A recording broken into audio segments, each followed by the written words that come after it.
Assalamualaikum warahmatullahi wabarakatuh. Selamat berjumpa lagi untuk materi perkuliahan saya. Bagaimana kabar kalian semua? Semoga kalian dalam keadaan sehat, walafiat, dan merasa bahagia dimanapun dan kapanpun dan apapun aktivitas rekan-rekan mahasiswaku semua.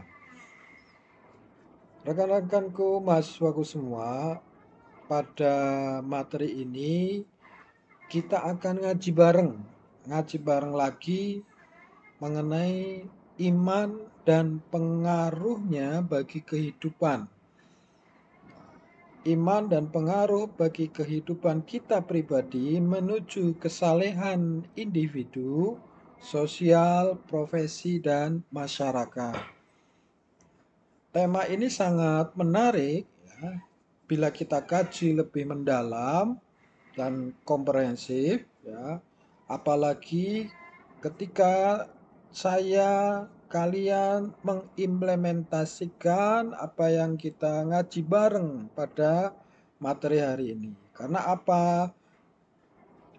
Dengan mengimplementasikan artinya mempraktekkan dalam kehidupan kita pribadi masing-masing, itu akan membekas ilmu yang kita dapatkan. Sebaliknya juga demikian, bila kita hanya menerima teori-teori, ngaji aja tanpa adanya mempraktekkan dalam kehidupan kita, maka ya ilmu yang kita dapatkan hanya sepintas lalu, teman-teman semua. Karena tujuan iman dan pengaruhnya bagi kehidupan kita adalah kesalehan, membentuk diri kita yang saleh secara spiritual, saleh secara sosial, saleh secara profesi, dan saleh secara sosial masyarakat. Oke, bisa dipahami ya. Baik teman-teman semua, kita lanjut. Nah, sebetulnya banyak sekali ayat-ayat Al-Quran ya yang menyampaikan ya, Allah menyampaikan mengenai Islam, iman, dan ihsan. Namun saya mengambil satu saja supaya lebih paham. Ya, ini sangat mudah dipahami. Ya, grand teorinya adalah ini. Quran surat Al-Baqarah 177. Coba kalian buka Al-Quran dan tafsirnya, syukur. Ya, baca pelan-pelan arti per kata. Kemudian renungi. Nah, setelah direnungi, dihayati. Setelah dihayati, nah baru kita atau kalian mempraktekkan. Ya, sebisa kita mungkin. Baik, teman-teman semua. Di dalam Quran surat Al-Baqarah 177 ini, ya. Nah, yang saya lingkari ini adalah indikator. Ya, indikator, kemudian di sayap kiri ini ada 3 variabel. Ya, 3 variabel. Nah, baik teman-teman semua, di dalam Quran surat Al-Baqarah 177, Allah Subhanahu wa taala menyampaikan kepada kita bahwa iman itu seperti apa? Iman, Islam, dan ihsan itu seperti apa sih? Nah, baik teman-teman semua, Bismillahirrahmanirrahim. Laisal birra antuwalu wujuhakum qiblal masyriqi wal maghribi walakinnal birra. Dalam ayat ini satu kalimat, satu jumlah ini ya, Allah menginformasikan kepada kita ya, bukanlah kebaikan atau kebajikan. Maksudnya adalah Allah itu memberi kita. Bukan itulah kebaikan atau kebajikan atau aktivitas yang kamu kerjakan bukan seperti itu. Kebaikannya bukan seperti itu, kebajikannya bukan seperti itu. Ya, meskipun kalian menghadap wajah kalian ke barat, ke timur, kemanapun bukan. Walakinna, namun akan tetapi kebaikan itu yang hakiki, kebajikan yang hakiki itu man amana billahi wal yaumil akhir. Yakin, siapa yang yakin billahi kepadaku Allah dan hari akhir. Ya, wal yaumil akhir dan hari akhir dan wal malaikah malaikat wal kitabi Al-Quran kitab wan nabiyina dan para nabi ya. Nah dari sini kita sudah bisa mengambil hikmah. Sebenarnya kebaikan yang dimaksud oleh Allah itu adalah bahwa kamu itu yakin kepadaku gitu loh. Yakin. Yakin apa enggak? Kan gitu. Yakinnya seperti apa? Pertama, yakin terhadap hari akhir bahwa itu ada, the end of the world. Ya. Kemudian malaikat. Kemudian, Al-Quran. Ya. Wal kitab Al-Quran. Wan nabiyina dan para nabi. Oke teman-teman semua, yakin dalam hal ini seperti apa kalau kita yakin kepada billahi wal yaumil akhir dalam logika kita ya sebagai intelektual, logika aja ya, realitasnya bahwa yaumil akhir itu kan futuristik ya, artinya tidak bisa kita lihat secara kasat mata, malaikat juga. Nah, yang bisa kita rasakan ya ini wal kitabi, Al-Qur'an. Kita bisa memegang, kita bisa melihat, kita bisa membaca, ya, kita bisa memasang kitab Al-Qur'an di lemari dimanapun ya, yang tempat-tempat suci. Nah, berbicara mengenai Al-Quran lagi, sebelum ke beberapa pertemuan yang lalu sudah kita kasih sekilas, di antara kita masih belum yakin terhadap Al-Quran. Yakinnya hanya sebatas retorika, sebatas formalitas, bukan bukan sebagai sebatas aktualitas atau actuality. Al-Quran banyak di antara kita hanya sebagai formalitas. Contohnya apa? Ya, mungkin teman-teman sudah memahami. Dan banyak sekali contoh-contoh yang ada di masyarakat, mungkin di sekitar kita. Mas kawin, mengenai pernikahan, banyak mas kawin mahar, seperangkat alat sholat, Al-Quran dan alat sholat. Namun Al-Qurannya hanya sebatas simbol, bukan diaktualisasikan ayat-ayat Allah dalam kehidupan pernikahan itu. Seperti itu. Kemudian wa atal mala. Variabel selanjutnya adalah wa atal mala ala hubbi. Ini keterkaitan dengan aspek ekonomi. Ya. Bagaimana kita meluangkan harta yang kita miliki ya, meskipun itu sedikit, yuk kita infak sodakokan kepada saudara-saudara kita yang butuhkan ya. Apa saja, siapa saja? Nah, saudara-saudara kita yang terdekat yatim, miskin, wa ibnu sabil, ya. Ini masuk ke ekonomi atau filantropi, ya.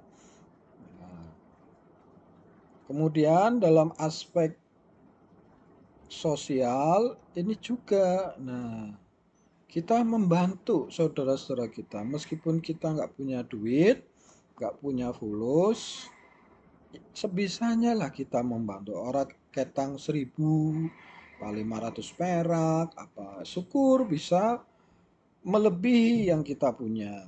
Saya pengen infak sodako setiap hari Jumat nih 100.000. Wah lumayan kepada lazismu unimus. Kan seperti itu. Setelah itu apalagi selain ini variabel selanjutnya wa aqamas sholah, mendirikan sholat. Secara retorika teoritis wa aqamas sholah itu mudah. Teman-teman semua 24 jam ya dalam sehari kita mendengar mendengar seruan Allah untuk aqimis sholat, ya kan?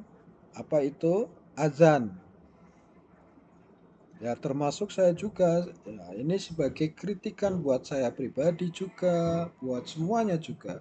Terkadang ketika kita disibukkan dengan kehidupan dunia, ya begitu ada azan sholat berkumandang, kita seolah-olah cuek. Ada yang mainan HP, ada yang begini, ada yang begitu, ada juga yang masih rapat, dan lain-lain. Termasuk saya juga. Terkadang saya juga sedih dengan kondisi seperti ini. Bila mana sudah azan, ya, terdengar azan, rapat masih berjalan, kegiatan masih berjalan. Saya pribadi masih seperti ini. Miris sekali teman-teman semua. Oke, itu ya.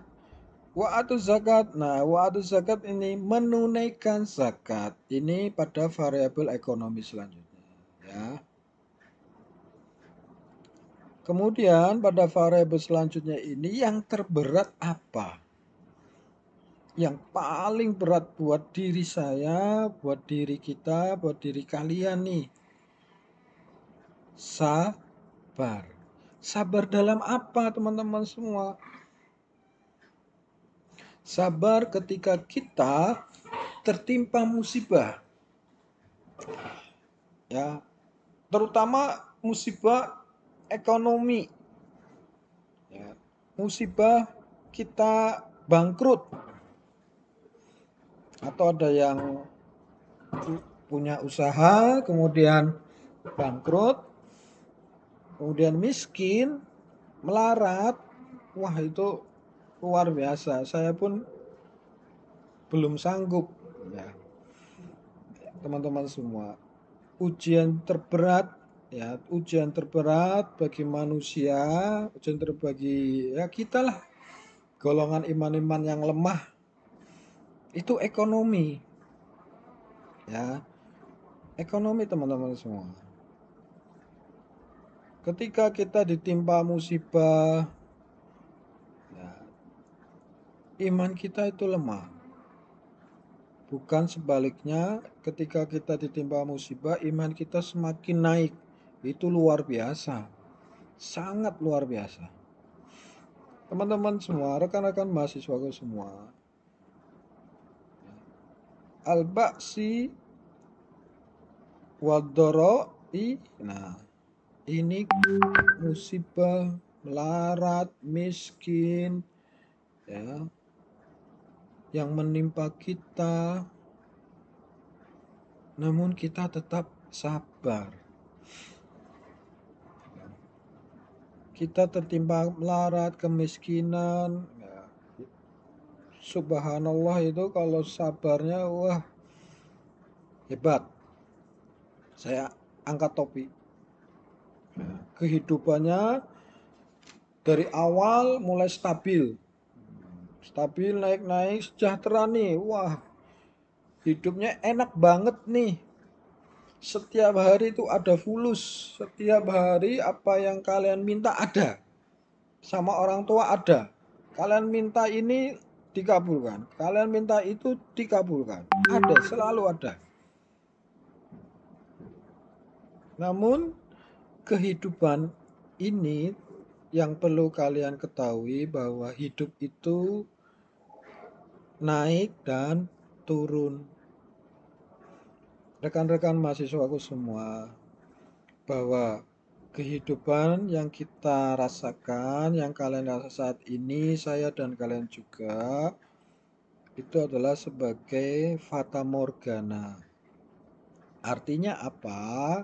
Bahwa kehidupan ada batas-batasnya, terkadang di atas saat kita bahagia, saat kita berlimpah ruah materi, kita tuh senang bisa foto sana, foto sini, selfie sana, nongki-nongki, ya ketawa ketiwi, bahagia sekali. Wah, wah, wah, wah, wah. Tapi begitu Allah memberikan cobaan, der, nggak ada duit, miskin, bangkrut, nggak bisa ngapain, nggak bisa kuliah, nggak bisa apa, udah miskin. Itu luar biasa. Sudah miskin, dihina saudara, dijauhi teman, ya, sekolah atau kuliah nggak bisa bayar, semuanya. Gimana itu kita merasakan itu? Teman-teman semua, apa yang kita miliki itu tidak kekal. Apa yang kalian miliki itu tidak selamanya milik kalian. Ya, saat ini kalian punya HP yang canggih dan lain-lain. Besok belum tentu kalian punya seperti itu. Jadi materi jangan diletakkan di dalam hati. Kuncinya itu. Materi yang kita miliki, yang kalian miliki, letakkan di tangan saja. Begitu lepas ya sudah, ikhlaskan. Ya, kalau berbicara memang mudah, namun, nah sekali lagi retorika mudah, tapi implementasinya kita praktekkan kata ikhlas dan sabar itu luar biasa itu. Saya pun masih belajar tentang ilmu ikhlas, ilmu sabar. Kita semua masih berproses, kita semua masih belajar mengenai makna sebuah ikhlas dan sabar itu. Oke teman-teman semua, nah di akhir ini yang hijau ya, humul muttaqun. Humul muttaqun. Merekalah orang-orang yang bertakwa. Nah, jadi Allah menginformasikan iman itu seperti apa. Ini loh iman. Bla bla bla bla bla bla bla bla bla bla bla. Ketika kalian sudah seperti ini, maka engkau dirimu sudah masuk ke wilayah kategori orang bertakwa.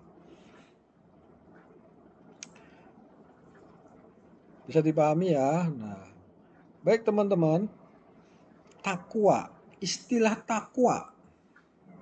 Nah, istilah takwa yang bisa kalian pahami apa nih? Ayo coba, istilah takwa yang bisa kalian pahami. Apa itu takwa?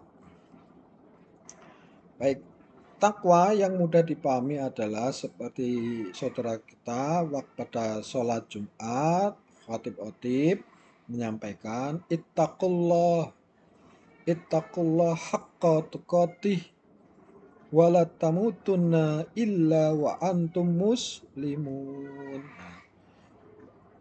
Bertakwalah, bertakwalah kepada Allah dengan sebenar-benarnya takwa. Takwa itu apa? Yang mudah dipahami. Pertama, menjauhi semua larangannya. Bisa? Bisakah kita menjauhi semua larangan-larangan?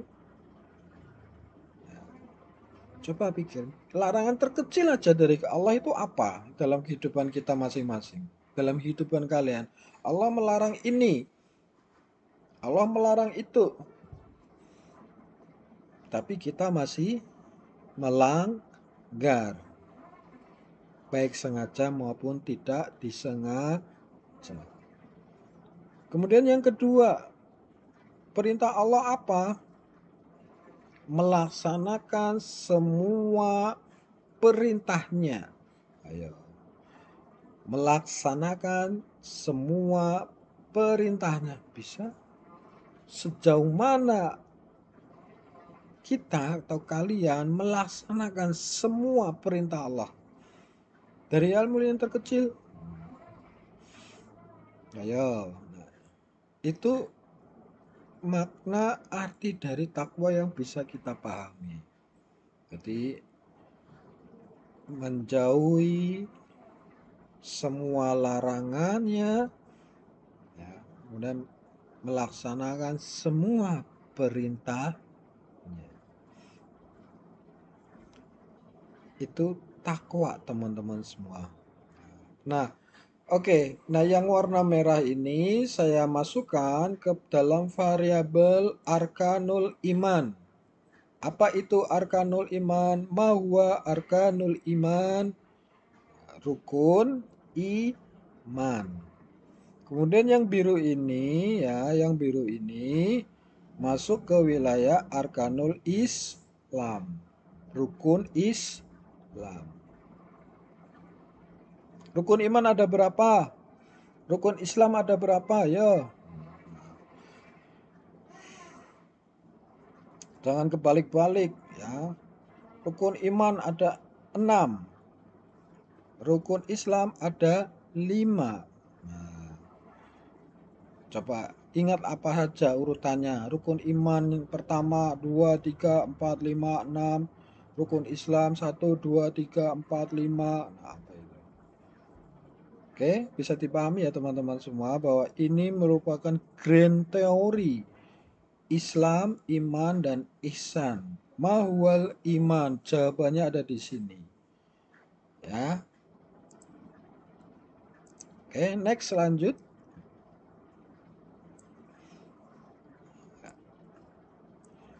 Arkanul iman. Pada rukun iman ini mengenai tauhid ya. Tauhid. Tauhid itu esa, tunggal, satu. Wahid, satu ya. Ini konsep ketuhanan. Tuhan itu satu, nggak ada Tuhan satu, Tuhan dua, Tuhan tiga, empat, lima, enam, sampai 100, nggak ada. Tuhan yang namanya Raja itu satu, Malikul Muluk. Nah, Raja dari segala raja. Raja itu ya satu, Presiden itu ya satu. Logikanya kan seperti itu. Nggak ada presiden dua, presiden tiga, nggak ada.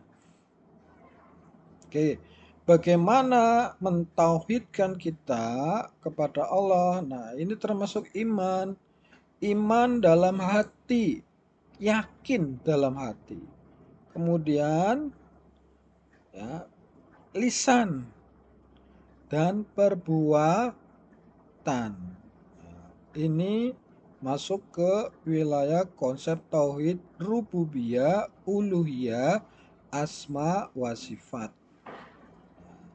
Ketika kita sudah mengimplementasikan semua ini dalam kehidupan kita, dalam perbuatan, ya, mengaktualisasikan ya, pribadi, sosial, profesi yang kalian tekuni nanti akan menjadi sebuah amal soleh. Teman-teman semua, rekan-rekan mahasiswaku semua, saat ini kalian dalam posisi mahasiswa, posisi belajar, mengasah soft skill, hard skill, dan lain-lain. Itu bagian dari ini semua, mentauhidkan Allah melalui perbuatan kalian dengan kuliah, mengasah keterampilan, ya, mengasah diri. Tujuannya apa? Supaya terbentuk pribadi yang cakap, punya kompetensi, pribadi yang santun, pribadi yang punya integritas intelektual, dan lain-lain. Ini semua teman-teman semua. Kemudian di bawah ini adalah syahadat. Asyhadu alla ilaha illallah wa asyhadu anna Muhammadar Rasulullah. Semua ini intinya ada di syahadat tauhid dan syahadat Rasul. Nah, sudah benar nggak syahadat kita? Apakah syahadat kita hanya sebatas di lisan? Asyhadu alla ilaha illallah wa asyhadu anna Muhammadar Rasulullah. Kalau di lisan mudah. Coba makna dari syahadat itu apa? Direnungkan teman-teman semua. Persaksian diri kita, perjanjian diri kita kepada Allah bahwa Allah itu satu, ahad, esa, tunggal. Kemudian persaksian pada diri kita kepada Kanjeng Nabi Muhammad bahwa Nabi Muhammad itu nabi kita, uswahnya kita, role modelnya kita. Kemudian sunah-sunahnya seperti apa? Nah, kan seperti itu. Bisa dipahami ya teman-teman semua. Ketika saya mengkaji ini, jujur saja saya itu merasa kecil. Saya belum bisa apa-apa teman-teman semua. Belum bisa memaknai syahadat ini. Persaksian saya kepada Allah, ya Allah, aku bersaksi kepadamu bahwa Engkau adalah Tuhanku. Namun ketika saya sekali lagi tertimpa musibah, ya kemudian ketika saya mengalami kebahagiaan, saya itu lupa. Ketika saya timpa musibah, saya ingat Allah. Ya Allah, berat sekali ujianmu. Ya Allah, berat sekali godaanmu, ujianmu, dan lain-lain. Namun ketika Allah memberikan keberkahan, saya lupa. Senyum-senyum, ketawa tiwi, nongki-nongki, ya kan? Contohnya mudah, ketika kita diberikan sehat aja, lahir batin, wah bahagianya minta ampun. Namun ketika kita sudah masuk rumah sakit, disitulah kita merasakan kehebatannya Allah. Ya kan? Oke teman-teman semua, tolong direnungi ini semua ya. Tujuannya apa ini? Pribadi yang santun, baik secara saleh, pribadi, sosial, masyarakat, dan profesi. Kita lanjut. Kemudian arkanul Islam. Nah, rukun Islam. Teman-teman semua, Islam itu punya pondasi. Ya, sama halnya dengan rumah. Ketika rumah, bangunan, semuanya harus ada pondasi yang kuat. Ya, Islam demikian. Pertama, syahadat. Ya, 2 kalimat syahadat. Yang kedua, iqamatus shalah, mendirikan salat. Yaitu zakah, menunaikan zakat. Yang keempat, puasa. Yang kelima, haji. Di antara 5 pilar pondasi Islam ini, yang mudah apa buat kalian nih? Ayo, yang mana? Coba. Yang sulit yang mana nih? 5 pilar Islam ini semua yang kalian laksanakan dalam kehidupan pribadi kalian sehari-hari. Mana yang mudah, mana yang susah, mana yo coba. Kalian yang merasakan sendiri. Oh saya ini ya. Coba. Apakah di syahadat atau di Iqamatus sholat, mendirikan sholat, menunaikan zakat, puasa, atau haji. Oke, teman-teman semua.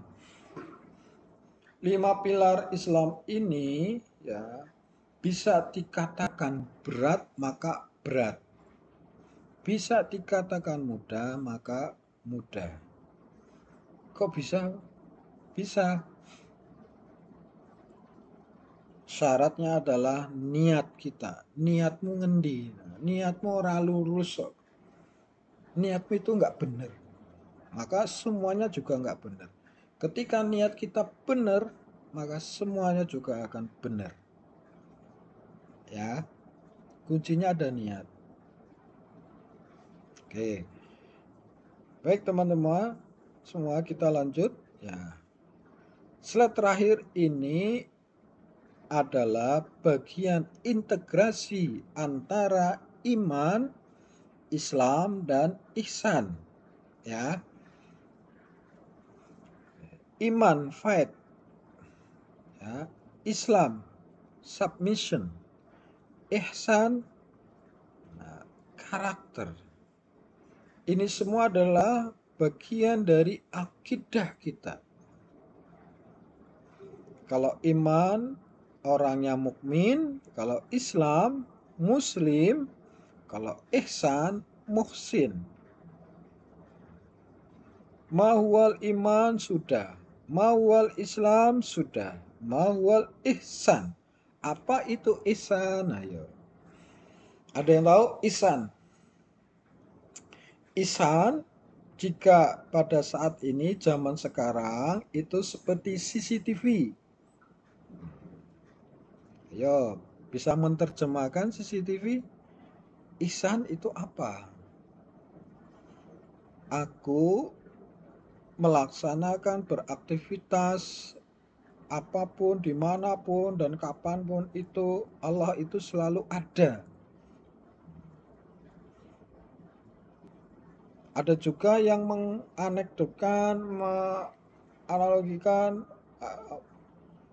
yang sering saya dengar itu, wah mas, jangan begitu, nanti ada malaikat lewat gimana? Malaikat itu setiap hari lewat, bukannya lewat aja, nongkrong. Di mana? Malaikat apa itu? Nah, coba teman-teman renungi. Jika kita punya konsep spiritualitas yang tinggi seperti itu, saya yakin kriminalitas, kehidupan apapun ya, korupsi dan lain-lain itu nggak ada. CCTV nggak laku. Contohnya gampang, ketika saya pengen ini, ada Allah. Ketika saya mau melakukan itu, ingat Gusti Allah. Ada malaikat ya. Astagfirullahaladzim, malaikat, malaikat. Ingat malaikat, ingat Gusti Allah. Mau berbuat itu, eling Gusti Allah. Ini kontrol. Kontrol buat diri kita untuk berbuat aktivitas apapun. Termasuk kuliah. Silakan kalian tidur, silakan kalian rebahan, silakan mumpung online mau denger ceramah ya terserah, mau enggak terserah sekarepmu. Kan seperti itu. Tapi ingat, Allah malaikat itu ada.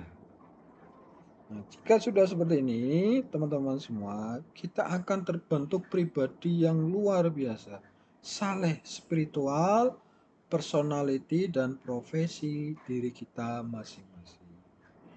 Ya, jadi iman pengaruhnya begitu, efek dampaknya luar biasa bagi kehidupan kita.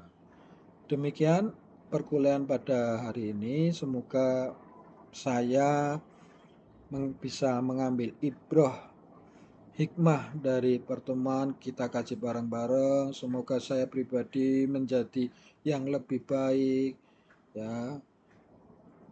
kalian juga menjadi pribadi karakter mahasiswa yang lebih baik, yang santun, intelektual, yang saleh ya.